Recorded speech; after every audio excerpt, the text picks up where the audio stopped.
as far as materials, correspondence, we try to do through email things. What this does, it allows us to correspond throughout the month with each other and be available to you anytime that you need. It provides you with a study guide, and you don't have to buy the books.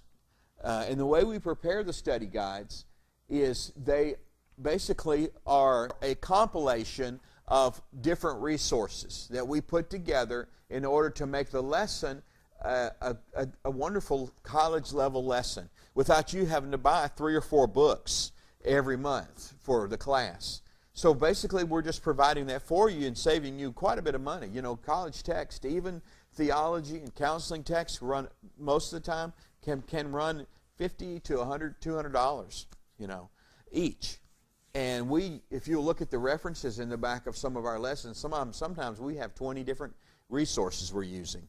Sometimes 2 or 3, but nevertheless, you can see what that could turn into. It could either cost you a lot of money or keep you at the library a lot. So anyway, that's why we do that way. The way that Integrity works, and just give you some quick instruction here, is we attend these lectures. This will happen the first Saturday in this location of every month. And as we'll try to start as soon as possible with our lecture. There may be an announcement or two, but it won't be like today where we take, this much time. And as college-level students, the responsibility is really upon you to read the study guide and learn from the study guide and complete your test. And you do that after class throughout the next month. One of the things they teach you when you're teaching children is that curriculum is all about repetition, repetition, repetition. And that's actually how our program is designed. When I designed it, I will email you about a week before class, give or take a day or two, either way. What I ask you to do is read through the study guide before you come to class. But next month, you'll have the study guide. Just read through it. We're not asking you to labor over it unless you want to labor over it, okay? Just read through it. So that's the first time you're going to go over the material. The second time will be in class when I will go over part of the material. And sometimes I'll just start at the beginning and go as far as we get, and we'll quit it too. Other times I may bounce around in the material, this time intentionally a little bit. Either way, you will get whatever portion you get for these few hours once a month. And then when you do your test, the test is based on the study guide, and it is in the actual order pretty much that it's written in the study guide. In other words, you might find question number 1 on page number 1, or it might be on page number 10, but question number 2 will be after that. How many of you hear what I'm saying? Does that give you a little bit of a relief? But on the other hand, don't be fooled. You're still going to have to. It forces you to go over the study guide again, and that's the whole purpose. On the test that are in the study guide that don't get addressed in the lecture. Are you with me? So that's why you need your study guide, okay? The way that you submit your test, you are welcome to scan them and email them to us, but really what's easier for us is if you bring it back to the next class, okay? Just bring it back. Get it done and bring it back. I mean, you can break that thing down. You got 100 questions and you got 30 days. Break it down, what's that, 3 or 4 questions? Once in a while something might get lost, and we don't want you to do a whole test and it's lost. There are 2 ways you can do this. Some students will actually mark the answers in the study guide for their own purpose, and that way what they do sometimes is that when they find an answer, they'll write number 1 by it, number 2 by it. And that way, if you want to do that, you don't have to make a copy, because if something did happen, you could easily go back through your manual and do it. But that's up to you, however you want to do it. Once in a while, I have a student. This is rare, but I've had a couple students who prefer to turn the study guide back in. And if you do that, that makes it a lot harder for us to grade. So what we'd rather you do is just turn in the test, the answer bubble sheet. Be sure every correspondence that you ever return to us or send to us, you always put your name on it, and you always put your email. That way we won't get confused. Also, you can go to the website. And the website's integrityseminary.org. And on the website, if you click on where it says Student Resources, just look at all the stuff that's there. obviously, you don't need to worry about all those tests and study guides that are on there unless you just enjoy it and you want to do them. You can do them for free. That's fine. But what I'm particularly referring to is things like there is you can click and print out application. You can click and print out these. Be careful about addresses. I'm just throwing this out to you because we've just changed our address. And so you don't want to use the Dallas address. You want to use Midlothian address if you're going to mail something in. If you're going to come to class, you already found it, so you know it's in Red Oak, okay? Associate and bachelor level students, you don't have any writing to do, but those individuals that are on the master level or the doctorate level, you do. You are required to write a 50-page paper by the end of the year. That paper is due on the very last class day when you arrive.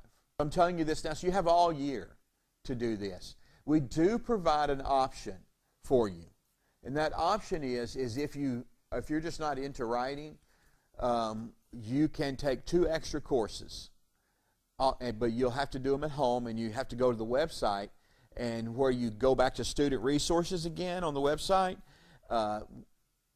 To get your test and your study guide, you'll go to documents, and you pick out the course you want and download your test and study guide. Then you go back up to student resources again, and when it drops down, it'll say documents again and videos. Click on videos, and you can watch the videos.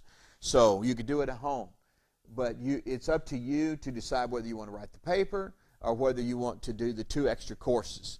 The 2 extra courses don't cost you extra money. You know, it's just you're doing that in lieu of writing. For the doctorate degree, it is a 100-page paper. The thesis, you don't necessarily have to write it in thesis form. You can do a research paper, okay? But this gives you the basic concept. And this year, I attached a rubric to it to help you kind of get a understanding of what I'm looking for when we grade your paper, which helps you in knowing how to write it. Or something. Well, these things help you. You need to have 90 credits, accumulation of 90 credits in order to be on the bachelor's level. That shouldn't be any trouble for really probably for any of you, okay? And if you're not, you'll just simply be on the associate's level. Not a problem, but that's just where you're at. If you have 90, you qualify for the bachelor's level, which means you get to earn this degree in 1 year.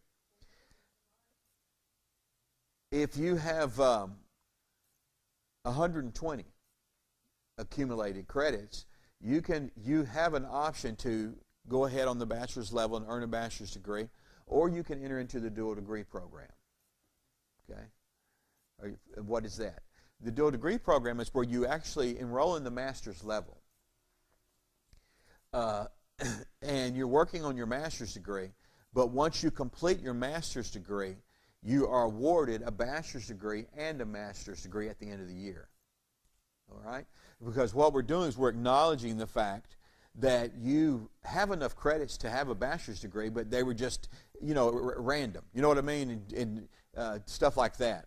And we have a lot of students that fall into this category and take advantage of this. The beauty of it is that if you were going to earn a bachelor's degree, let's just say, for example, and a master's degree, if in your mind you wanted both, well, you're looking at 2 years in our accelerated program, which is really fast.